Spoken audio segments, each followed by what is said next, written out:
गे जा डीजे वाला और कैमरा वाला के सोचे छिके करा दिए एको बेरी करो देते के छोड़िए हमारे गांव के छौड़ा छिए एको बेरी करो देते के पगली हमारे गांव के छौड़ा छिए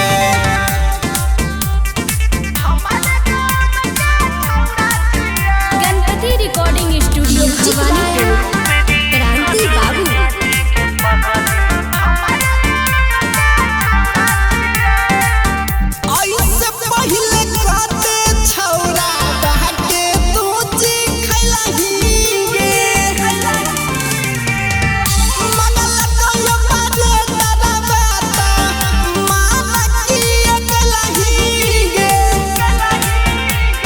जेकरा सिखाबै छियो करे घूमे साथी छियै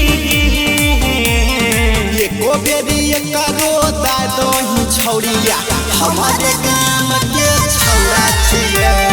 एको बेरी करो देता ही छोड़िए हमारे गांव के छौड़ा छिए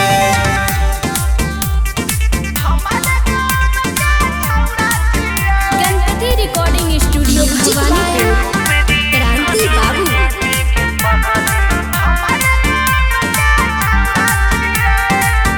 विपरेश सरवन के तू बहुते देखलही गे विपरेश गौरव के तू बहुते देखलही गे माचा दैले छोड़िए एको बेरी गाछी में लगी के एको बेरी करो दादो ही छौड़िया हमारे गांव के छौड़ा छिए एको बेरी करो देता ही छोड़िए हमारे गांव के छौड़ा छिए मिक्स बाय